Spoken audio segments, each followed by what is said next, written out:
नमस्कार दोस्तों, स्वागत है आपका आपके परिवार उड़ान में। डियर फ्रेंड, जैसा कि हमारे टीम के द्वारा लगातार उत्तर प्रदेश कांस्टेबल री एग्ज़ाम 60,244 पोस्ट के लिए जो एग्ज़ामपुर के द्वारा महाभारत कॉम्बो पैक लॉन्च किया गया था, उस कॉम्बो पैक का स्टैटिक जीके कराया जा रहा है। स्टैटिक जीके के टोटल 60 टॉपिक हैं दोस्त, और 60 टॉपिक को करने में आपके लगभग मैं कहता हूं अगर आप करेंगे तो आपके कम से कम 20 से 25 घंटे लग सकते हैं। तो डियर फ्रेंड्स, इससे पहले मैंने एक वीडियो अपलोड किया है जिसमें कुछ टॉपिकों को कवर कर लिया गया है, और आज हम नए टॉपिक को कवर करेंगे, यानी जो छूट गए थे। ये दूसरा वीडियो और लास्ट वीडियो है, इसी वीडियो में सारे टॉपिक को कवर कर लिया जाएगा। तो आइए सेशंस को शुरू करते हैं। चलिए दोस्त, सेशंस को ठीक है। तो आपको पता होगा कि स्टैटिक जीके से जो प्रश्न आपके उत्तर प्रदेश पुलिस में बनते हैं, लगभग 15 से 16 प्रश्न, 15 से 16 प्रश्न, यहाँ तक मैं मान सकता हूँ कि 15 से 20 के बीच में आपका स्टैटिक जीके आ जाता है। स्टैटिक जीके का मतलब हिस्ट्री का स्टैटिक हो सकता है, पॉलिटी का स्टैटिक हो सकता है, आपके जियोग्राफी का स्टैटिक हो सकता है। तो टोटल 20 प्रश्न आपके, और ये 20 प्रश्न बदलेंगे नहीं दोस्त, ये आपके स्टैटिक के हमेशा बने रहते हैं, कोई करंट का क्वेश्चन नहीं होता। ठीक है, तो सेशंस को शुरू करते हैं। इससे पहले हमने जो एक वीडियो अपलोड किया है उसको भी एक बार आप जरूर देख लीजिए और फास्ट तरीके से मॉक टेस्ट कर लीजिए। आइए सेशंस को शुरू करते हैं। सबसे पहले हम हर टॉपिक से, इसमें दिया गया है 25 से 30 प्रश्न। तो सबसे पहले हम विभिन्न वैश्विक सम्मेलन को देखते हैं। सबसे पहले अगर हम बात करें कि वर्तमान में ब्रिक्स के कितने सदस्य देश हैं, पहला प्रश्न क्या है कि वर्तमान में जो ब्रिक्स है इसके कितने सदस्य देश हैं, आपको बताना है। तो क्या हो जाएगा माय डियर फ्रेंड्स, इसके टोटल सदस्य देश की बात की जा रही है, और ब्रिक्स के जो टोटल सदस्य देश हैं वो 10 देश हो जाएंगे। 10 कौन कौन से टोटल की बात की जा रही है कि कितने सदस्य देश हैं, तो आप कहेंगे 10 सदस्य देश हो जाएंगे। ठीक है, आगे बात करते हैं अगले प्रश्न पर। दूसरा प्रश्न है कि बिमस्टेक की स्थापना कब हुई थी। बिमस्टेक की बात की जा रही है, जो बिमस्टेक है इसकी स्थापना कब की गई थी, ये आपको बताना है माय डियर। ठीक है, तो ये भी प्रश्न आपका है कि बिमस्टेक की स्थापना कब हुई थी, आपको बताना है। ठीक है, तो दूसरे का आंसर क्या हो जाएगा, 1997 में, यानी 1997 में आपके बिमस्टेक की स्थापना की गई थी। कब की गई थी, बिमस्टेक की स्थापना 1997 में की गई थी। तीसरे प्रश्न की बात की जा रही है दोस्त, पूछा कि सार्क का मुख्यालय कहाँ पर स्थित है। सार्क के मुख्यालय की बात की जा रही है कि सार्क का मुख्यालय कहाँ पर स्थित है दोस्त। ठीक है, तो तीसरे प्रश्न का आंसर बताना है, क्या हो जाएगा। ठीक है, सार्क के मुख्यालय की बात की जा रही है, तो ये भाई सी ऑप्शन हो जाएगा। ठीक है, नेपाल के, ठीक है, नेपाल में स्थित, यानी नेपाल के काठमांडू में सार्क का मुख्यालय स्थित है। अगर बात करें सार्क सदस्य देशों की, तो इसके लिए MBBS पानी करके आपको याद करना है, MBBS। ठीक है, MBBS पानी, MBBS पानी, ठीक है, करके ट्रिक आपको याद करना है। ऐसे क्या सर, तो देखिए बहुत ये प्रश्न आता है। ठीक है, यम से हो जाएगा मालदीव, क्योंकि सार्क की बात की जा रही है तो मालदीव हो जाएगा। बी से बांग्लादेश हो जाएगा, बी से भूटान हो जाएगा, सी से श्रीलंका हो जाएगा, पी से पाकिस्तान, ए से अफगानिस्तान, ठीक है, एन से नेपाल, और आई फॉर इंडिया हो जाएगा। ठीक है, तो MBBS पानी करके आप याद कर सकते हैं। अगला प्रश्न पूछा गया है, जबरदस्त प्रश्न है, चौथा प्रश्न है, इसमें करंट को भी कवर कर लिया गया है। ठीक है, तो चौथा प्रश्न है कि वर्ष 2024 में नाटो का 34वां शिखर सम्मेलन, देखिए नाटो से इस बार भी पेपर में आया था। ठीक है, नाटो का 34वां शिखर सम्मेलन कहाँ आयोजित किया जाएगा। नाटो का जो 34वां शिखर सम्मेलन है ये कहाँ पर आयोजित किया जाएगा। जबरदस्त प्रश्न है, चौथे का आंसर बताना है। तो चौथे का आंसर क्या हो जाएगा दोस्त, चौथे का आंसर आपका हो जाएगा, ठीक है, बी ऑप्शन से द करेक्ट आंसर, यानी वाशिंगटन DC के अंदर किया जाएगा। ठीक है, आगे बात करते हैं अगले प्रश्न पर। चलिए, अगला प्रश्न दिया गया है कि G20, ठीक है, G20 की स्थापना कब हुई थी। G20 की स्थापना की बात की जा रही है। ठीक है, कि G20 की जो स्थापना है वो कब हुई थी, ये आपको बताना है। ठीक है, अब तो G21 हो चुका है। ठीक है, बताना है दोस्तों, पांचवें का आंसर से बताना, तो पांचवें का आंसर हो जाएगा बी फॉर बॉम्बे, यानी 26 सितंबर 1999 को इसकी स्थापना की गई थी। आगे बात करते हैं अगले प्रश्न पर। चलिए, अगले प्रश्न की बात करते हैं, छठे प्रश्न की। भारत में महिला 20, ठीक है, शिखर सम्मेलन, महिला 20 शिखर सम्मेलन की मेजबानी कौन सा राज्य किया था, यानी किस राज्य ने महिला 20 शिखर सम्मेलन की जो मेज़बानी थी वो किस राज्य के द्वारा की गई थी? तो सबसे पहले आपको ये पता चला कि भारत में आयोजित किया गया महिला 20 शिखर सम्मेलन, और इसकी जो मेज़बानी की थी ये किस राज्य के द्वारा की गई थी? तो छठे का आंसर क्या हो जाएगा? A option is the correct answer, यानी तमिलनाडु के द्वारा किया गया था, यानी करंट को भी कवर कर रहा है। अगला प्रश्न है 27वां प्रश्न है कि G20 या ग्रुप ऑफ 20 है, यह क्या है? एक राष्ट्रीय मंच है, राज्य मंच है, अंतर्राष्ट्रीय मंच है, यह सभी है। जबरदस्त प्रश्न है। 7वें का आंसर से बताना है, तो 7वें का आंसर हो जाएगा ए भाई, ये अंतर्राष्ट्रीय मंच हो जाएगा। आगे बात करते हैं अगले प्रश्न पर। चलिए, अगला प्रश्न पूछा गया है, जबरदस्त प्रश्न है कि भारत की अध्यक्षता में संपन्न हुए G20 शिखर सम्मेलन 2023 का थीम क्या था? थीम की बात की जा रही है कि जो आपका G20 सम्मेलन 2023 में हुआ था, इसका थीम क्या था? 8वें का आंसर से बताना है, और 8वें का क्या हो जाएगा? A option is the correct answer, वसुदेव कुटुंबकम, ठीक है, या एक पृथ्वी एक कुटुंब एक भविष्य, ठीक है, ये आपका क्या था? थीम था। आगे की बात की जा रही 9वां प्रश्न है कि G20 शिखर सम्मेलन 2023 कहाँ आयोजित हुआ है? ठीक है, कहाँ आयोजित हुआ है? जबरदस्त प्रश्न है, ठीक है। तो भाई ये तो आपके भारत में हुआ था, लेकिन ये 22 वाला हुआ था, 23 वाला कहाँ पर होगा? ठीक है, 9वें का आंसर बता रहे हैं, 9वें का आंसर हो जाएगा जापान, ठीक है। चलिए आगे बात करते हैं अगले प्रश्न पर। दोस्त, अगले प्रश्न की बात की जा रही है कि वर्ष 2024 में क्वाड शिखर सम्मेलन की मेजबानी कौन देश करेगा? ठीक है, कौन सा देश करेगा क्वाड शिखर सम्मेलन की मेजबानी? ठीक है, तो ये किसके द्वारा की जाएगी क्वाड शिखर सम्मेलन की मेजबानी? 10वें का, तो ये भारत के द्वारा किया जाएगा, यानी ए option is the correct answer. आगे बात करते हैं 11वां प्रश्न है आपका कि 42वां आसियान शिखर सम्मेलन 2023, ठीक है, आसियान शिखर सम्मेलन 2023 कहाँ आयोजित हुआ है, यानी कहाँ पर इसका आयोजन किया गया था? ये आपसे प्रश्न पूछेगा, बिल्कुल ये प्रश्न पूछेगा, क्योंकि 24 वाला अभी नहीं किया गया तो 23 वाला ही पूछेगा, ठीक है। 11 के आंसर से बताना है, तो ये ऑप्शन सीधा करेक्ट आंसर, यानी इंडोनेशिया के अंदर आयोजित किया गया था।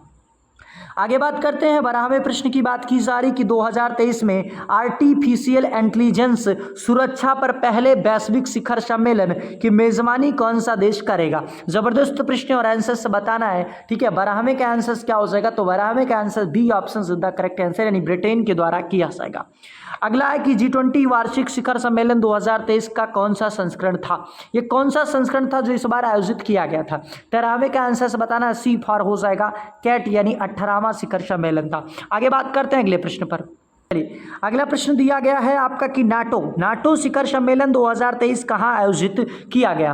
ठीक है, नाटो शिखर सम्मेलन जो था 2023 का, ये कहाँ आयोजित किया गया था? तो 14 का हो जाएगा, विल्नियस के अंदर किया गया था। आगे बात करते हैं अगले प्रश्न की बात की जा रही है 15वां प्रश्न, G20 सम्मेलन में कितने सदस्य ने भाग लिया?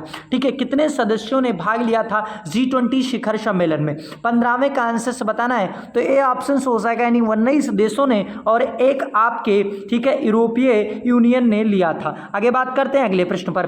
अगला प्रश्न 16वां है कि 2023 में पीटर्सबर्ग जलवायु संवाद कहाँ आयोजित हुआ था? तो ये जो जलवायु संवाद है ये कहाँ पर किया गया था? 16 के आंसर से बताना है, डी ऑप्शन, ये बर्लिन के अंदर आयोजित किया गया था, जर्मनी के अंदर ये बर्लिन पड़ता है। आगे बात करते हैं अगले प्रश्न पर। चलिए, अगला प्रश्न आपके दिया गया है 17वां प्रश्न की 2023 में 32वां अरब लीग शिखर सम्मेलन, अरब लीग शिखर सम्मेलन की बात की जा रही है, तो इसका आयोजन कहां पर किया गया था? ठीक है, तो 17वें का आंसर क्या हो जाएगा माय डियर? 17वें का आंसर ए ऑप्शन, यानी जेद्दा के अंदर किया गया था। अगले प्रश्न की बात की जा रही है 18वां प्रश्न, 2025 में प्रतिष्ठित विश्व संरक्षण कांग्रेस की मेजबानी कौन सा देश करेगा? ठीक है, 2025 की बात की जा रही है। 18वें का आंसर तो सी ऑप्शन, संयुक्त अरब अमीरात के द्वारा किया जाएगा। आगे बात करते हैं 19वां प्रश्न की मई 2024 में 10वां विश्व जल फोरम किस देश में आयोजित होगा? ये कहां पर आयोजित होगा? विश्व जल फोरम, ठीक है। चलिए, 19 का आंसर से बताना है, तो क्या हो जाएगा? सी ऑप्शन सीधा करेक्ट आंसर, यानी इंडोनेशिया के अंदर किया जाएगा। आगे बात करते हैं 20वें प्रश्न की, और द्वितीय एआई शिखर सम्मेलन के दौरान एआई ग्लोबल फोरम कहां आयोजित किया गया था, जिसमें एआई सुरक्षा और सहयोग पर जोर दिया गया? तो ये कहां पर आयोजित किया गया था? 20वें के आंसर से बताना है, तो सी ऑप्शन सीधा करेक्ट आंसर, सियोल दक्षिण कोरिया के अंदर।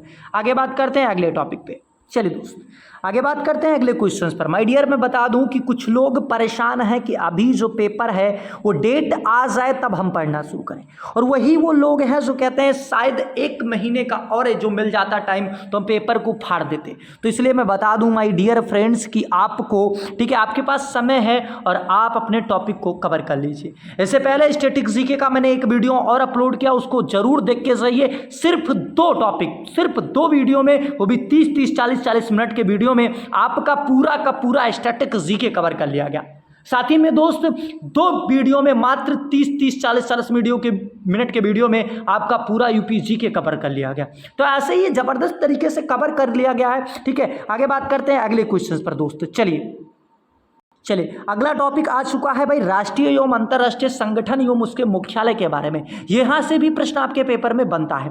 सबसे पहले बात करते हैं विश्व व्यापार संगठन यानी WHO। ये गलत हो जाएगा, WHO कैसे हो जाएगा? WTO होना चाहिए, ये T होना चाहिए, हेल्थ नहीं होना चाहिए। WTO यानी वर्ल्ड ट्रेड ऑर्गेनाइजेशन होना चाहिए। और इसका मुख्यालय कहाँ पर है ये आपसे पूछा है कि जो विश्व व्यापार संगठन है इसका मुख्यालय कहाँ पर है ये आपको बताना है। ठीक है तो इसका कमेंट बॉक्स में WHO नहीं होगा, मैं पहले भी कह रहा हूं WHO नहीं होगा, WTO होगा यानी विश्व व्यापार संगठन का मुख्यालय कहां पर स्थित है ये आपको बताना है कमेंट बॉक्स में। आगे बात करते हैं अगले प्रश्न पर। ठीक है चलिए दूसरे प्रश्न की बात की जा रही कि यूनेस्को विश्व विरासत स्थल ठीक है कदरिया महादेव मंदिर कहाँ स्थित है, यानी आपके यूनेस्को में शामिल है जो कि भारत के अंदर ही पाया जाता है, बहुत फेमस मंदिर है।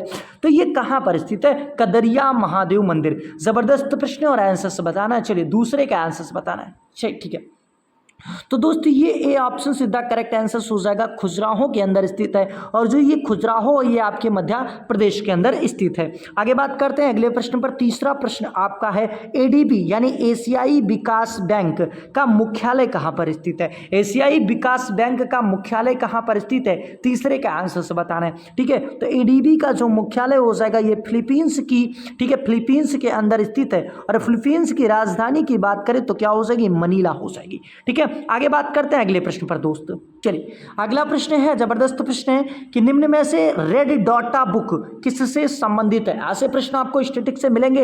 रेड डाटा बुक की बात की जा रही है। ठीक है चौथा प्रश्न है तो क्या हो जाएगा? डी ऑप्शन सीधा करेक्ट आंसर हो जाएगा, लुप्त प्राय पादप और जंतु। ठीक है माय डियर मैं बता चुका हूं इससे पहले वीडियो में कि हिस्ट्री ज्योग्राफी और पॉलिटी से केवल नहीं होता है, स्टैटिक को कवर करना पड़ेगा। और अगर स्टैटिक आपने कवर कर लिया फिर किसी भी परीक्षा में चाहे GD का पेपर हो, चाहे MTS का पेपर हो, चाहे CGL का पेपर हो, किसी भी पेपर में तुम कूद जाओगे ना दोस्त, 15+ क्वेश्चन मार के आओगे।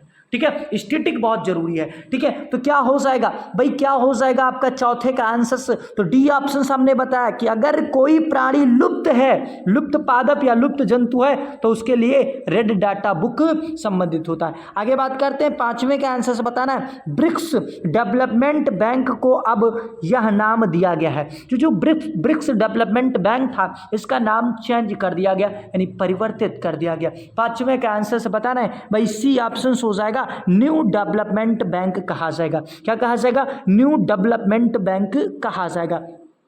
छठे प्रश्न की बात की जा रही कि भारतीय राष्ट्रीय वैज्ञानिक अकादमी ठीक है वैज्ञानिक अकादमी की स्थापना कब की गई थी? मेरे दोस्त क्या जरूरी है ये भारतीय राष्ट्रीय वैज्ञानिक अकादमी? इस बार ऐसे प्रश्न आए थे। छठे का आंसर से बताना है तो क्या हो जाएगा आपका? डी ऑप्शन सीधा करेक्ट आंसर, जनवरी 1935 ईस्वी में। ठीक है जनवरी 1935 में। अगर क्लास में याद नहीं हो रहा है तो परेशान नहीं होना है, देखते जाओ, जब पेपर में आएगा ना एक बार तुम देख लेना, टिक तुरंत तुम्हारा ऑप्शंस पे ही जाएगा। आगे बात करते हैं अगले प्रश्न पे। चलिए सातवें के आंसर पूछना बताना है आपको। उत्तरी अटलांटिक संधि ठीक है उत्तरी अटलांटिक संधि यानी नाटो की बात की जा रही है, नॉर्थ ठीक है आपका। तो किस प्रकार का संगठन है ये? कैसा संगठन है आपसे पूछा गया कि जो ये उत्तरी अटलांटिक संधि संगठन है ये किस प्रकार का संगठन है माय डियर? सातवें के आंसर से बताना है। तो ये किस प्रकार का संगठन है? आप कहेंगे ए ऑप्शन सीधा करेक्ट आंसर, ये एक अंतर सरकारी सैन्य संधि है। क्या है? अंतर सरकारी सैन्य संधि हो जाएगा। और कितने लोगों का सही गया ये बताइए दोस्त। ठीक है बिना दोस्त देखिए आप लाइव नहीं पढ़ते कि हमसे आपका जो है तालमेल बना रहता है। ठीक है, पागलों की तरह मैं बकता हूँ ये क्लास को, ठीक है, मेहनत बहुत की जाती है दोस्तों, और मैं इसी चैनल को नहीं, आप लोग बढ़ाने का काम कीजिए यार। चोरी तो कर नहीं रहा हूँ, आपको बढ़ाने का, आपके लिए सारी चीज़ें, जो चीज़ें 249 349 में मिल रही, आपको फ्री चीज़ें प्रदान कर दी जा रही हैं, ठीक है। और ऐसे नोट्स तैयार कर लिए गए हैं ना दोस्त कि एक बार उसको पढ़ के चले जाओगे ना, फिर आपको किसी परीक्षा में जीके जीएस और हिंदी नहीं पढ़ना पड़ेगा, ठीक है। आगे बात करते हैं अगले प्रश्न पर। 8वें की बात की जा रही कि निम्न में से कौन सा देश आसियान का सदस्य नहीं है। चलो आ जा गया जबरदस्त प्रश्न, आसियान का सदस्य देश नहीं है, जबरदस्त प्रश्न है और आंसर बताना है। 8वें का आंसर क्या हो जाएगा मेरे दोस्त, तो 8वें का आंसर हो जाएगा डी ऑप्शन, जो प्यारा सा भारत है ये आसियान का सदस्य देश नहीं है, और जब भी भारत में पेपर होता है तो ये प्रश्न पूछा जाता है। आगे बात करते हैं अगले प्रश्न पर। अगला प्रश्न 9वें प्रश्न की बात की जा रही है, निम्नलिखित में से यूएनओ, ठीक है, यूएन का 193वां सदस्य किसे चयनित किया गया है, यानी अंतिम सदस्य देश किसे चयनित किया गया, 193 नंबर का जो यूएन का सदस्य देश बना है, ठीक है। 9 नंबर प्रश्न का बताना है आंसर, और आप लोग टिक कर चुके होंगे, ए ऑप्शन सीधा करेक्ट आंसर दक्षिण सूडान हो जाएगा, दक्षिण सूडान हो जाएगा। आगे बात करते हैं अगले प्रश्न पर। चलिए आगे बात करते हैं अगले प्रश्न पर। 10वां प्रश्न पूछा गया कि दक्षिण एशियाई क्षेत्रीय सहयोग संघ यानी सार्क के सचिवालय की बात की जा रही है, तो इससे पहले आपने उसी में कर लिया था, काठमांडू के अंदर स्थित है। कहां पर, काठमांडू के अंदर स्थित है, तो 10 का क्या हो जाएगा, सी ऑप्शन सीधा करेक्ट आंसर हो जाएगा। अगला प्रश्न पूछा गया 11वां प्रश्न कि भारत को कितनी बार संयुक्त राष्ट्र सुरक्षा परिषद में अस्थायी सदस्य के रूप में चुना गया है, ठीक है, कितनी बार आपसे पूछा गया, ठीक है। तो 11वें के आंसर से बताना है, और 11वें का आंसर क्या हो जाएगा, सी ऑप्शन सीधा करेक्ट आंसर 8 बार चुना गया। आगे बात करते हैं 12वें प्रश्न की कि यूएनओ के गठन के समय इसके सदस्य देशों की संख्या कितनी थी। जब यूएनओ का गठन हुआ था, यूएनओ यानी यूनाइटेड नेशन ऑर्गेनाइजेशन का जब गठन हुआ था, तो इसके सदस्य देश कितने थे, 12वें के आंसर्स बताना है। चलिए तो ये ऑप्शन सीधा करेक्ट आंसर हो जाएगा, यानी 51 सदस्य देश थे। और अभी कितने हैं भाई, तो अभी आपके कितने हैं, आपके 193 देश हो चुके हैं। आगे बात करते हैं अगले प्रश्न पर। अगला प्रश्न है कि अंतर्राष्ट्रीय सुरक्षा और शांति बनाए रखना किस इकाई संगठन का मुख्य उद्देश्य है, ये किसका एक उद्देश्य है। चलिए 13वें के आंसर से बताना है माय डियर, तो क्या हो जाएगा, सी ऑप्शन सीधा करेक्ट आंसर। ये जो होता है काम ये यूएनओ का हो जाता है, किसका हो जाता है, यूएनओ का हो जाता है। आगे बात करते हैं 14वें प्रश्न का, ठीक है, निम्न में से किसने पहली बार यूनाइटेड नेशन शब्द का इस्तेमाल किया था, ठीक है, सबसे पहले जो यूनाइटेड नेशन शब्द है इसका उपयोग किसने किया था, ठीक है। 14वें के आंसर से बताना, तो 14 का आंसर क्या हो जाएगा आपका, बी ऑप्शन सीधा करेक्ट आंसर हो जाएगा, यानी फ्रैंकलिन डी रूजवेल्ट के द्वारा किया गया था। आगे बात करते हैं अगले प्रश्न पर। 15 नंबर प्रश्न है, संयुक्त राष्ट्र महासभा ने यूनिडो, ठीक है, की स्थापना हेतु वर्ष में एक प्रस्ताव पारित किया था, ठीक है, तो कौन सा प्रस्ताव पारित किया गया था, 15 के आंसर से बताना है, तो 15 का आंसर डी ऑप्शन यानी 1966 में पारित किया गया था। आगे बात करते हैं अगले प्रश्न पर। चलिए अगला प्रश्न दिया गया है 16 नंबर प्रश्न है, और फास्ट करेंगे स्पीड को, ठीक है। संयुक्त राष्ट्र के पहले महासचिव, ठीक है, निम्न में से किस देश के थे, यानी पहले जो महासचिव थे वो किस देश के थे आपको बताना है, 16 का आंसर, ठीक है। जबरदस्त प्रश्न है, तो डी ऑप्शन हो जाएगा नॉर्वे के थे। आगे बात करते हैं यूएनओ का मुख्यालय कहां पर स्थित है, यूएनओ के मुख्यालय की बात की जा रही है, 17 का आंसर क्या हो जाएगा, तो न्यूयॉर्क के अंदर स्थित है, यानी ए ऑप्शन सीधा करेक्ट आंसर। आगे बात करते हैं 18वें प्रश्न की बात की जा रही है कि संयुक्त राष्ट्र विश्वविद्यालय, ठीक है, का मुख्यालय कहां पर स्थित है, संयुक्त राष्ट्र विश्वविद्यालय का मुख्यालय कहां पर स्थित है, तो 18 का आंसर हो जाएगा बी ऑप्शन सीधा करेक्ट आंसर, यानी जापान के अंदर स्थित है। आगे बात करते हैं 19 नंबर प्रश्न पूछा गया,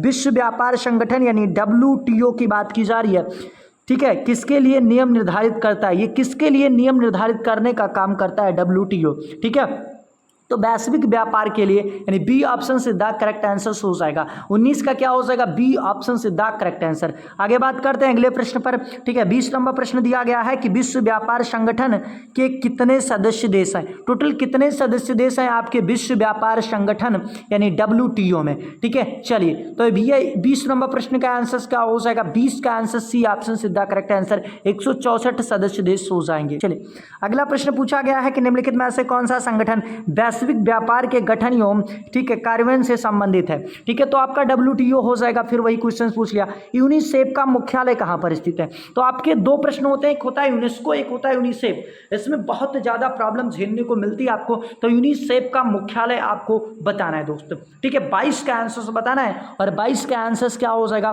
ठीक है, चलिए तो डी ऑप्शन हो जाएगा। देखिए सेफ कौन है भाई, सेफ तो अमेरिका है ना, तो न्यूयॉर्क हो जाएगा। ठीक है, क्या हो जाएगा, न्यूयॉर्क हो जाएगा। यूनिसेफ का जो मुख्यालय है ये न्यूयॉर्क के अंदर हो जाएगा। अगला 23 नंबर प्रश्न है कि किस रेलवे संगठन को यूनेस्को के विश्व धरोहर स्थलों में शामिल किया गया है, यानी विश्व धरोहर स्थल में किसको शामिल किया गया है। ठीक है, 23 का आंसर बताना है। जबरदस्त प्रश्न है, तो क्या हो जाएगा, डी ऑप्शन हो जाएगा, यानी छत्रपति शिवाजी महाराज टर्मिनल। ठीक है, छत्रपति शिवाजी महाराज, डी ऑप्शन आपका हो जाएगा। आगे बात करते हैं अगले प्रश्न पर। चलिए दोस्त, अगला है कि यूनेस्को द्वारा भारत के किस शहर को पहला विश्व विरासत स्थल का दर्जा दिया गया था। ठीक है, सबसे पहले किसको शामिल किया गया था। 24 का आंसर से बताना है माय डियर, तो इन्हीं में से बताना है। बी ऑप्शन सीधा करेक्ट आंसर, अहमदाबाद। आगे बात करते हैं 25 नंबर, गोवा में स्थित मशहूर चर्च का नाम क्या है जहां सेंट फ्रांसिस जेवियर का पार्थिव शरीर रखा गया था। जबरदस्त प्रश्न है और 25 का आंसर क्या हो जाएगा मेरे दोस्त, ए ऑप्शन हो जाएगा। क्या हो जाएगा, ए ऑप्शन। आगे बात करते हैं अब जीएसटी, अगला टॉपिक है। चलिए दोस्त, जीएसटी की बात करते हैं। जीएसटी भी आपके टॉपिक में सिलेबस में पूरी तरीके से अलग से दिया गया है, तो जीएसटी के भी 25 प्रश्न होंगे और हम कवर करेंगे। सबसे पहले प्रश्न की बात की जा रही है कि भारत में जीएसटी किस समिति के सिफारिश के आधार पर लागू किया गया था। ठीक है, जीएसटी किस समिति की सिफारिश पर ठीक है लागू किया गया था भारत में, ये आपसे प्रश्न पूछा गया। पहले प्रश्न का आंसर बताना है। ठीक है, तो क्या हो जाएगा, ए ऑप्शन सीधा करेक्ट आंसर हो जाएगा, यानी विजय केलकर समिति की सिफारिश पर आपका जो जीएसटी है ये भारत के अंदर लागू हुआ था। आगे बात करते हैं, अगले प्रश्न की बात की जा रही है। दूसरा प्रश्न है कि जीएसटी को लागू करने वाला ठीक है सबसे पहला राज्य कौन था। भारत के किस राज्य में जीएसटी सबसे पहले लागू किया गया था, ये आपसे प्रश्न पूछा गया, तो दूसरे का भी ए ऑप्शन हो जाएगा। ठीक है, यानी असम के द्वारा लागू किया गया था। आगे बात करते हैं तीसरे प्रश्न की कि जीएसटी को किस अनुच्छेद के तहत लागू किया गया था। अनुच्छेद बताना है कि किस अनुच्छेद के तहत जीएसटी को लागू किया गया था। तीसरे प्रश्न का आंसर बताना है, तो क्या हो जाएगा, ए ऑप्शन सीधा करेक्ट आंसर हो जाएगा, यानी अनुच्छेद 279 के तहत इसको लागू किया गया था। आगे बात करते हैं अगले प्रश्न पर। चलिए दोस्त, अगला प्रश्न स्क्रीन पर दिया गया है। चौथा प्रश्न है कि भारत के राष्ट्रपति द्वारा जीएसटी काउंसिल का गठन कब किया गया था। जीएसटी काउंसिल की बात की जा रही है कि राष्ट्रपति द्वारा कब किया गया। 4 का आंसर बताना है, तो 4 का आंसर हो जाएगा ए ऑप्शन सीधा करेक्ट आंसर, यानी 5 सितंबर 2016 को। आगे बात करते हैं अगले प्रश्न पर। ठीक है, पांचवा प्रश्न है कि जीएसटी काउंसिल में सदस्यों की कुल संख्या कितनी थी। जीएसटी काउंसिल में कुल सदस्यों की संख्या कितनी थी, आपसे प्रश्न पूछा गया है। जीएसटी काउंसिल में सदस्यों की संख्या कितनी थी। ठीक है, जबरदस्त प्रश्न है, तो सदस्यों की संख्या कितनी थी, पांचवें प्रश्न का आंसर बताना है और पांचवें का बी ऑप्शन सीधा करेक्ट आंसर 31। ठीक है, कितने सदस्य थे, 31 सदस्य थे। छठवां प्रश्न आपसे पूछा गया कि जीएसटी को किस संविधान संशोधन अधिनियम के द्वारा लागू किया गया था। अनुच्छेद दूसरा होता है और संविधान संशोधन दूसरा होता है। चलिए, तो आप कहेंगे 101वां संविधान संशोधन 2016 के द्वारा इसको लागू किया गया। ठीक है, 101वां संविधान संशोधन अधिनियम 2016 के द्वारा, यानी छठे का आंसर क्या हो जाएगा, बी ऑप्शन सीधा करेक्ट आंसर। आगे बात करते हैं अगले प्रश्न पर। चलिए दोस्त, अगला प्रश्न पूछा गया 7वां कि जीएसटी चोरी करने पर कितने साल की सजा का प्रावधान किया गया है। यानी अगर आप जीएसटी नहीं भर रहे हैं तो उसके लिए कितने साल की सजा का प्रावधान किया गया। 7वें का आंसर बताना है, बहुत ही ज़्यादा जरूरी प्रश्न है भाई, तो 5 वर्ष की सजा दी जाएगी। ठीक है, अगला प्रश्न है कि जीएसटी में कितने प्रकार की ठीक है दरें प्रचलित हैं। कितने प्रकार की दर टोटल प्रचलित है, कितने % की। ठीक है, बिल्कुल बताना है। 8वें का आंसर बताना है और ऐसे ही वहाँ फंस जाओगे, 5 प्रकार की दरों का प्रावधान किया गया। आगे बात करते हैं 9वें प्रश्न की कि भारत में जीएसटी कब लागू किया गया था। तो 1 जुलाई 2017 को आपका लागू किया गया था। ए ऑप्शन सीधा करेक्ट आंसर। आगे बात करते हैं अगले प्रश्न पर। चलिए 10वें प्रश्न की बात की जा रही है। भाई प्रश्न क्या पूछा गया है, तो 10वां प्रश्न आपसे पूछा कि वस्तु एवं सेवा कर यानी जीएसटी का सबसे पहले लागू कहाँ किया गया था। तो सबसे पहले जब लागू करने की बात किया जाएगा पूरे विश्व में तो फ्रांस के अंदर लागू किया गया 1954 में।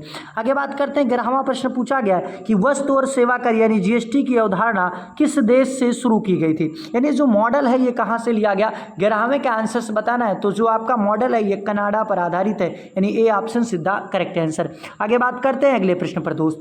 12वां प्रश्न आपसे पूछा गया कि निम्नलिखित में से कौन सा कर जीएसटी द्वारा समाप्त कर दिया गया है। ठीक है, इनमें से कौन सा जो कर है वो जीएसटी के द्वारा समाप्त कर दिया गया है। 12वें का आंसर बताना है, ए ऑप्शन सीधा करेक्ट आंसर, यानी सेवा कर को समाप्त कर दिया गया। आगे बात करते हैं अगले प्रश्न पर। चलिए अगला प्रश्न है 13वां प्रश्न, बहुत ही आसान प्रश्न है कि जीएसटी के तहत निम्नलिखित में से कौन सी कर दर लागू नहीं होती है। इनमें से कौन सा जो है दर वो लागू नहीं होता है। 13वें का आंसर बताना है, तो 13 का आंसर क्या हो जाएगा माय डियर, 13 का आपका आंसर क्या हो जाएगा, जबरदस्त है, तो डी ऑप्शन हो जाएगा, यानी 18 होता है, 12 होता है, 5 होता है। ठीक है, और एक दो कौन से होते हैं ये आपको बताना है। आगे बात करते हैं अगला प्रश्न है 74 आपका आ चुका है दोस्त।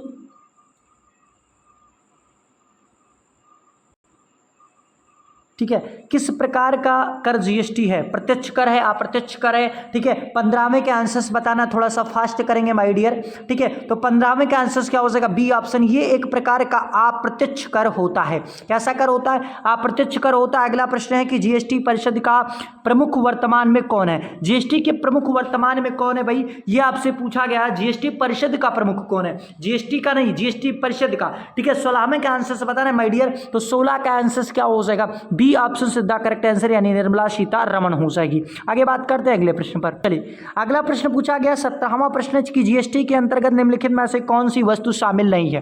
ठीक है, तो उपरोक्त में से सभी शामिल नहीं है, कुकिंग गैस भी नहीं शामिल है, शराब भी नहीं शामिल है, और पेट्रोल को भी शामिल नहीं किया गया जीएसटी के अंतर्गत। आगे बात करते हैं कि अंतरराज्यीय आपूर्ति के लिए कानूनी रूप से स्वीकृति उच्चतम सीजीएसटी, ठीक है, दर कितनी है। उच्चतम जो सीजीएसटी दर है वो कितनी है आपसे पूछा गया 18 नंबर प्रश्न का आंसर से, तो क्या हो जाएगा 28% है। ठीक है, चलिए आगे बात करते हैं अगले प्रश्न पर, निम्नलिखित में से कौन सा जीएसटी आयात शुल्क लगाया जाता है। ठीक है, निम्नलिखित में से कौन सा जीएसटी आयात शुल्क लगाया जाता है। आगे बात करते हैं 19 नंबर प्रश्न की, तो 19 का आंसर क्या हो जाएगा, सी ऑप्शन से द करेक्ट आंसर, आईजीएसटी हो जाएगा। 20वां प्रश्न है कि विश्व में भारत जीएसटी लागू करने वाला, ठीक है, कौन सा देश बन गया है। इससे पहले कितने देश लागू कर चुके हैं, 20वें का आंसर बताना है माय डियर, तो 20 का आंसर हो जाएगा C option is the correct answer, यानी 161वां देश बन चुका है। आगे बात करते हैं अगले टॉपिक पर, अभी भी क्वेश्चंस कुछ बचे हुए हैं। अगला प्रश्न है कि सर्वप्रथम जीएसटी बिल का प्रारूप तैयार करने वाली समिति के अध्यक्ष कौन थे। प्रारूप की बात की जा रही है तो अमीश दास गुप्ता समिति थी। ठीक है, लागू कराने की बात करेगा विजय केलकर समिति, और जब कहेगा प्रारूप किसने तैयार किया तो अमीश दास गुप्ता समिति ने। आगे बात करते हैं कि आईजीएसटी को संविधान के अनुच्छेद में रखा गया है, तो 279 ए आपका कहीं 279 आपका हो जाएगा, इसको देख लेते हैं। 22 का आंसर बताना है, तो 22 का आंसर हो जाएगा ए ऑप्शन 269 ए में। ठीक है, आगे बात करते हैं जीएसटी पंजीकरण संख्या कितने अंक का होता है भाई, अंक पूछ लिया आपसे, 23 का आंसर बताना है 15 अंक का होता है। 24वां प्रश्न पूछा कि वस्तु एवं सेवा कर जीएसटी की अवधारणा किस देश में प्रारंभ की गई, तो आपसे ये पहले ही कनाडा बता चुका हूं। 25वें का आंसर बताना, और 25 प्रश्न आपके जीएसटी से। ठीक है, शायद आपके 26 प्रश्न टोटल हैं। ठीक है, चलिए ये 26वां प्रश्न तो आप इसको देख लीजिए। आगे बात करते हैं अगले टॉपिक पर। चलिए दोस्त, अगला टॉपिक आपका है यूनेस्को एवं रामसर स्थल। देखिए, कभी भी आपसे अगर कोई झील पूछी जा रही है, कोई आपसे फेमस स्थान पूछा जा रहा है, तो वो ये नहीं है कि आपके पेपर के लिए ज़रूरी, बहुत ज़्यादा उससे ज़्यादा ज़रूरी ये है कि उसको यूनेस्को या रामसर स्थल में ज़रूर शामिल किया गया होगा। तो केवल आप उसको कवर कर लीजिए, सारी झील आपको कवर हो जाएंगी। ठीक है, सबसे पहले हम बात करते हैं पहले ही प्रश्न से कि भारत में स्थित यूनेस्को के विश्व धरोहर स्थलों और उनके समावेशन के किस वर्ष के गलत युग्म का पहचान कीजिए। यानी यूनेस्को में जब शामिल किया गया तो कौन सा इसमें गलत दिया गया है। जैसे आगरा को दिया गया 1983 के अंदर, लाल किला को 2007 के अंदर, सांची के स्तूप को 1988 के अंदर, और फतेहपुर सीकरी को आपका 1986 के अंदर। तो इनमें से कौन सा जो डेट दिया गया, इधर टाइम ड्यूरेशन दिया गया, वो गलत दिया गया है। बिल्कुल ज़बरदस्त प्रश्न है, और पहले का ही आंसर से बताना है, ज़बरदस्त प्रश्न है माय डियर। चलिए, तो इसके बाद आपके दो टॉपिक बचे हैं, एक आंतरिक सुरक्षा और एक सोशल नेटवर्किंग और एक आपका मानवाधिकार है। उन 3 टॉपिक को भी करा दिया जाएगा। चलिए, तो क्या हो जाएगा, पहले का आंसर क्या हो जाएगा भाई, सी ऑप्शन सीधा करेक्ट आंसर। सांची का स्तूप जो मध्य प्रदेश के अंदर है, इसको 1988 में शामिल नहीं किया, बल्कि कब शामिल किया गया ये आपको कमेंट बॉक्स में बताना है। अगला पूछा गया कि यूनेस्को का मुख्यालय कहाँ पर स्थित है। यूनेस्को का इस बार पूछा तो भाई फ्रांस की राजधानी पेरिस के अंदर स्थित है। आगे बात करते हैं अगले प्रश्न पर। तो ये कदरिया महादेव मंदिर को आप कर चुके हैं, इसको हम छोड़ देंगे, जो कर चुके हैं उसको करना नहीं है, बस हाँ अपने मन में आपको उत्तर दे देना है।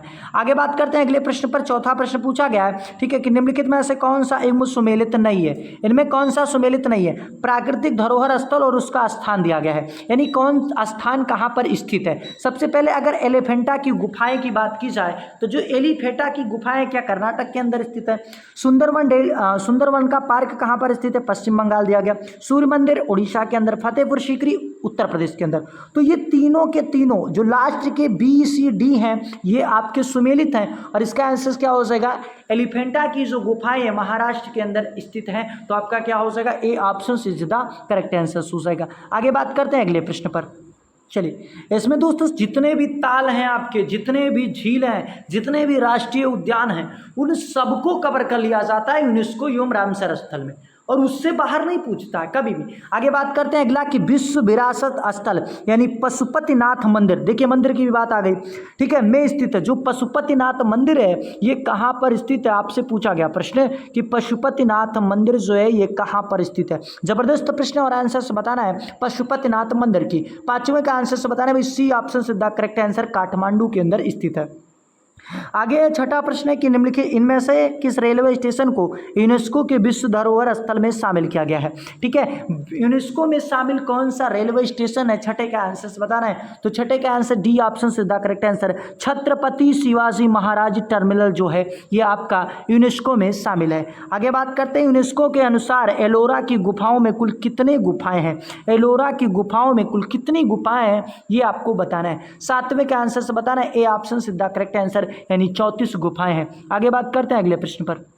चलिए आगे बात करते हैं अगले प्रश्न पर कि यूनेस्को द्वारा भारत में विश्व धरोहर स्थलों की कितनी संख्या है। ठीक है, तो इसका करंट का क्वेश्चन से एक बार आप करंट को भी चेक कर लीजिएगा। अभी जो बताता हूँ, ठीक है, तो अभी जो 8वें के आंसर से मैं बताना चाहूँगा, 8वें का आंसर क्या हो सका, बी ऑप्शन से द करेक्ट आंसर 42 दिया गया है। ठीक है, फूलों की घाटी, फूलों की घाटी बस इतना ही पढ़ लीजिएगा और यूनेस्को में शामिल है। फूलों की घाटी के नाम से किसे जाना जाता है, बाकी आप पढ़ सकते हैं क्वेश्चंस को। 9वें का आंसर से बताना, तो 9वें का आंसर डी ऑप्शन से द करेक्ट आंसर उत्तराखंड हो जाएगा। देखिए इतना बड़ा पढ़ने का मतलब यही है कि आप समय को वेस्ट करेंगे और अपने दिमाग को बूस्ट नहीं कर पाएंगे। ठीक है, फिर भी कभी कभी गलतियां भी हो जाती हैं, तो इसलिए पढ़ना भी जरूरी होता है। ठीक है, आगे बात करते हैं अगले प्रश्न पर।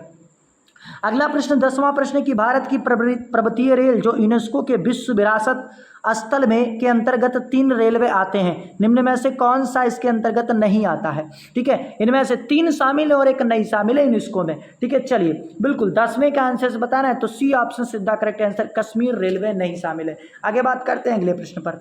चलिए दोस्तों 11वें प्रश्न की बात की जा रही। 11 नंबर प्रश्न पूछा गया कि भारत का इनमें से कौन सा स्थल यूनेस्को की विश्व धरोहर स्थलों की सूची में शामिल नहीं है।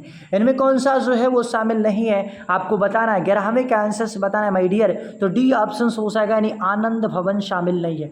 जबकि आपका भीमबेटका की गुफा शामिल है, सांची का स्तूप शामिल है, और आपका ये जो खुजराहों का मंदिर है ये भी आपका शामिल है। आगे बात करते हैं 12वें प्रश्न का आंसर पूछा कि उन गुफाओं का नाम बताइए जो पश्चिम भारत में, ठीक है, घारापुरी नामक द्वीप पर स्थित है। ठीक है, घारापुरी नामक द्वीप पर स्थित है, ठीक है, जिन्हें 1987 में यूनेस्को द्वारा विश्व धरोहर स्थल का दर्जा प्राप्त किया गया है। ठीक है, सबसे पहले पश्चिम भारत में होना चाहिए। ठीक है, आंसर्स आपको बताना है माय डियर। 12वें का आंसर से बताना है, और 12 का आंसर क्या हो जाएगा, ए ऑप्शन सीधा करेक्ट आंसर, यानी एलिफेंटा की गुफाएं हो जाएगा। आगे बात करते हैं अगले प्रश्न पर। 13 नंबर प्रश्न आपसे पूछा गया कि निम्नलिखित में से कौन सा भारतीय स्मारक यूनेस्को की विश्व धरोहर की सूची में शामिल है। ठीक है, शामिल है की बात की जा रही, तो अभी खजुराहो के बारे में आपने देखा था। तो 13 नंबर प्रश्न का आंसर क्या हो जाएगा, आप कहेंगे B option is the correct answer. आगे बात करते हैं 14 नंबर प्रश्न की कि निम्नलिखित में से कौन सा एक यूनेस्को की विश्व धरोहर स्थल में नहीं है। नहीं है की बात की जा रही है माय डियर। 14 का आंसर से बताना है, तो C option is the correct answer, Jantar Mantar को शामिल नहीं किया गया है। आगे बात करते हैं और एक बार कहना चाहूँगा कि रख हौसला, वो मंजर भी आएगा और प्यासे के पास चलकर समंदर भी आएगा। कि थक कर ना बैठे मंजिल के मुसाफिर, मंजिल भी मिलेगी और मिलने का मज़ा भी आएगा। आगे बात करते हैं अगले क्वेश्चन पे। चलिए अगला प्रश्न पूछा गया, जबरदस्त प्रश्न है कि निम्नलिखित में ऐसे कौन सा राष्ट्रीय उद्यान, देखो उद्यान को भी कवर कर लिया गया, यूनेस्को का विश्व धरोहर स्थल है, यानी इसको यूनेस्को में शामिल किया गया। ये आपसे पूछा है 15वें का आंसर आपको बताना है, तो बी ऑप्शन से द करेक्ट आंसर, यानी काजीरंगा राष्ट्रीय उद्यान। ठीक है, काजीरंगा जो राष्ट्रीय उद्यान है इसको शामिल किया गया है। ठीक है, चलिए आगे बात करते हैं। अगला प्रश्न है 16 नंबर की, भारत में स्थित एक बायो रिजर्व जो यूनेस्को में विश्व विरासत स्थल भी है, जो यूनेस्को में विश्व विरासत स्थल भी है, तो 16 का आंसर से बताना है माय डियर। डी ऑप्शन से द करेक्ट आंसर सुंदरवन हो जाएगा, जो कि पश्चिम बंगाल के अंदर स्थित है। आगे बात करते हैं अगले प्रश्न पर। अगला प्रश्न पूछा गया है कि यूनेस्को की विश्व विरासत सूची में शामिल कंचनजंगा, कंचनजंगा की बात की जा रही कि कंचनजंगा कहां पर स्थित है। जबरदस्त प्रश्न, और 17 का आंसर से बताना है माय डियर। 17 का आंसर हो जाएगा डी ऑप्शन से द करेक्ट आंसर, यानी सिक्किम के अंदर स्थित है। आगे बात करते हैं 18वें प्रश्न की, यूनेस्को द्वारा निम्न में से भारत के किस शहर को पहला विश्व विरासत शहर का दर्जा दिया गया था। अहमदाबाद आपको पहले ही बता चुके हैं। अगला प्रश्न पूछा गया कि यूनेस्को के विश्व नेटवर्क ऑफ बायो रिजर्व में निम्नलिखित में से कौन सा शामिल है, इनमें से कौन सा शामिल है आपसे पूछा गया। 19 का आंसर तो उपरोक्त सभी हो जाएंगे। ठीक है, आगे बात करते हैं अगले प्रश्न पर। अगला प्रश्न आपसे पूछा गया है कि मच्चू पिच्चू की विश्व धरोहर स्थल तथा ऐतिहासिक अभ्यारण्य कहाँ पर स्थित है। जो मंचू पिच्चू स्थल है ये कहाँ पर शामिल है, मतलब कहाँ पर स्थित है आपसे पूछा गया है। जबरदस्त प्रश्न है, अजीब नाम ही लग रहे होंगे आपको, तो पेरू के अंदर, तुम चाइना कर दिए होंगे। अगला प्रश्न है 21 का कि हम्पी को द्वारा विश्व धरोहर स्थल घोषित किया गया, किसको द्वारा, तो यूनेस्को के द्वारा किया जाएगा। अगला प्रश्न है उत्तर प्रदेश में रामसर स्थलों की सूची में कौन सा स्थल शामिल है, इनमें से कौन सा शामिल है, तो 22 का आंसर बताना है। आप कहोगे उपरोक्त सभी द करेक्ट आंसर। आगे बात करते हैं अगले प्रश्न पर दोस्त। ठीक है, 23 का आंसर आपको कमेंट बॉक्स में बताना है। आगे बात करते हैं अगले टॉपिक पर दोस्त। अगला टॉपिक आपका है आंतरिक सुरक्षा। देखिए टॉपिक में दिया गया है सारी चीजें, और दोस्त आप हिस्ट्री ज्योग्राफी को पढ़ते पढ़ते पागल हो जा रहे हैं। पता चला कि 5 क्वेश्चन उसने आंतरिक सुरक्षा से मार दिया, 2 क्वेश्चन उसने मानवाधिकार से दे दिया, फिर तो तुम्हारे चीथड़े उड़ जाते हैं और कहते हो कि पेपर टफ हो गया, जीएस का लेवल टफ। दोस्त जीएस का लेवल, क्योंकि हिस्ट्री ज्योग्राफी दोस्त मैं बता दूं कि अब जो सिस्टम चल गया, जब से यूट्यूब चल गया, जब से इतना ब्रांड हो चुका है ना पूरी तरीके से शिक्षा पद्धति, तो हिस्ट्री ज्योग्राफी तो बच्चे को रट चुका है। लूसेंट लेकर बच्चा रट रहा है जबरदस्त तरीके से। बस कहाँ मजबूत नहीं हो पाता, जब ये चैप्टर दिया जाता है आंतरिक सुरक्षा, बच्चे को पता ही नहीं कहाँ से पढ़ना आंतरिक सुरक्षा। ठीक है, शुरू करते हैं। चलिए पहले ही प्रश्न की बात की जा रही है भाई कि 1 नंबर प्रश्न है कि मीसा कानून निम्नलिखित में से किससे संबंधित है। पता है मीसा आपके लिए बहुत ज्यादा जरूरी है। लालू प्रसाद यादव ने अपनी लड़की का नाम मीसा रख दिया था, मीसा भारती। ये ऐसे नहीं, मीसा एक खतरनाक एक्ट था। ठीक है, तो इस एक्ट के नाम पर ही अपनी लड़की का नाम उन्होंने मीसा रख दिया था, मीसा भारती। ठीक है, चलिए तो 1 नंबर प्रश्न के आंसर से बताना भाई, ए ऑप्शन हो जाएगा। आंतरिक सुरक्षा से संबंधित आपका है ये आपका मीसा। ठीक है, आगे बात करते हैं अगले प्रश्न पर। आंतरिक सुरक्षा अधिनियम किस वर्ष पर पारित किया गया था। ठीक है, किस वर्ष पारित किया गया था ये प्रश्न होना चाहिए। दूसरे के आंसर बताना है। ठीक है, तो सी ऑप्शन सीधा करेक्ट आंसर 1971 में। 1971 में ये इंदिरा गांधी सरकार के द्वारा एक एक्ट लाया गया था, मीसा एक्ट। ठीक है, राज्यों में लगा दिया जाता था जहां भी आंतरिक सुरक्षा बिगड़ती थी। आगे बात करते हैं अगले प्रश्न पर। ठीक है, अगला प्रश्न है केंद्रीय रक्षा मंत्रालय ने 6 ठीक है डोनियर 228 विमानों की खरीद के लिए निम्न में से किस संस्था के साथ रक्षा सौदा किया है। ठीक है, तो तीसरे के आंसर से बताना है माय डियर। ए ऑप्शन से द करेक्ट आंसर, तो HAL के द्वारा से किया गया है। आगे बात करते हैं अगले प्रश्न। ठीक है, तो आज के लिए इतना ही, क्योंकि समय हो चुका है। 3 टॉपिक आपके बचे हैं। एक आपका आंतरिक सुरक्षा के लगभग 20 क्वेश्चंस बचे होंगे, और एक इसके बाद आपका टॉपिक आएगा मानवाधिकार, उसको कवर कराया जाएगा, और इसके बाद आपका सोशल नेटवर्किंग का। तो आज के लिए इतना ही। अगर चैनल पर नए हैं तो चैनल को सब्सक्राइब कर लीजिए और बेल आइकन को ऑन कर लीजिए। आप सोच रहे होंगे क्या एक अलग से टॉपिक, नहीं दोस्त, अब आपका जो है हैंडराइटिंग नोट्स आएगा, और हैंडराइटिंग नोट के साथ ही लास्ट में जब आपको 5 से 10 मिनट में वो 3 टॉपिक आपको करा दिए जाएंगे। तो आज के लिए इतना ही। अगर चैनल पर नए हैं तो चैनल को सब्सक्राइब कर लीजिए और बेल आइकन को ऑन कर लीजिए। चलिए दोस्त, एक बार आप रिव्यू देख लीजिए कि किस तरीके से क्लास को तैयार किया गया है। ठीक है, चलिए। ठीक है। तो इसके बाद यही क्लास आपके आने वाली है जो आप देखेंगे, ठीक है। इस क्लास को आप देखेंगे, बहुत ही ज़बरदस्त तरीके से क्लास तैयार की गई। तो इस क्लास को अगर आप देख के जाएंगे पूरी तरीके से, देखिए पूरे संविधान को कवर कर लिया गया एक ही क्लास में, बहुत जबरदस्त तरीके से, ठीक है। तो चैनल पर नए तो चैनल को सब्सक्राइब कर लीजिए, अगले वीडियो में ज़बरदस्त आपको कंटेंट मिलने वाला है। आज के लिए इतना ही। जय हिंद, जय भारत, जय उड़ान, गर्व से उड़ान।